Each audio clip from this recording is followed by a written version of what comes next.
Bashundhara Kings অ্যারেনার পাশে গড়ে উঠেছে বসুন্ধরা কিংস ফুটবল একাডেমি। সেখানে ফুটবল পায়ে রঙিন স্বপ্ন বুনছেন আগামীর ফুটবলাররা। মেসি, রোনালদো কিংবা নেইমারের খেলা দেখে খুদে ফুটবলাররা স্বপ্ন দেখছেন দেশের হয়ে খেলার। মেসির খেলা বাবার সাথে দেখতাম ছোটবেলায়, ওয়ার্ল্ড কাপ দেখতাম, তার দেখতে দেখতে তার খেলা সবসময় ভালো লাগতো। তো ওইখান থেকে ইন্সপায়ার হয়ে আমি এখানে আসছি। আমি আর্জেন্টিনা, ব্রাজিল ওয়ার্ল্ড কাপের খেলা অনেক দেখতাম, চ্যাম্পিয়ন্স লিগের সবাই খেলাও দেখতাম। আমি এসব দেখে আমার ফুটবল অনেক ভালো লেগেছে, ওই জন্য আমি খেলোয়াড় হইতে ইন্সপায়ার হয়েছি অ্যাকচুয়ালি। ফুটবলার হয়ে ওঠার অদম্য ইচ্ছা নিয়ে কিংস একাডেমিতে ভর্তি হয়েছেন মুশফিক।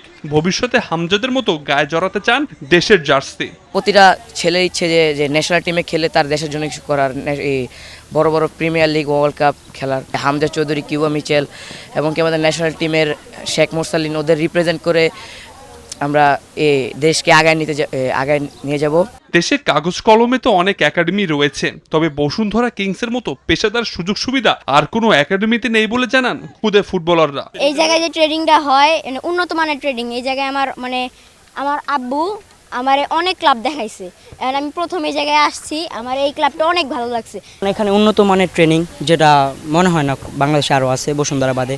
আপনার পর্যাপ্ত পরিমাণ মাঠ নিয়ে বসুন্ধরা করা আর কি, ফ্যাসিলিটিস আছে অনেক। দেশের একাডেমিগুলোতে এমন সুযোগ সুবিধা পেলে দেশের ফুটবল আরও এগিয়ে যাবে বলে মন্তব্য করেছেন কোচরা। বসুন্ধরা যে ফ্যাসিলিটিটা দিচ্ছে, অন্যান্য ক্লাব যদি ফ্যাসিলিটি থাকতো ফুটবলগুলো আরও ডে বাই ডে উন্নীত হতো। আমাদের টার্ফ ছিল না, দেশের বাইরে গিয়ে আমাদের প্লেয়ার টার্ফের সাথে অভ্যস্ত না। এখন থেকে নারীর টিমও কিন্তু টার্ফে প্র্যাকটিস করে, হ্যাঁ, এই মাঠে ঘাস মাঠে প্র্যাকটিস করে। তার কারণে দেখেন ফুটবলটাকে অনেক আগে গেছে। দেশের ফুটবলের পাইপলাইন সমৃদ্ধ করতে এমন আয়োজন বলে জানিয়েছে Bashundhara Kings academy. Abir Hossain, news 24, Dhaka.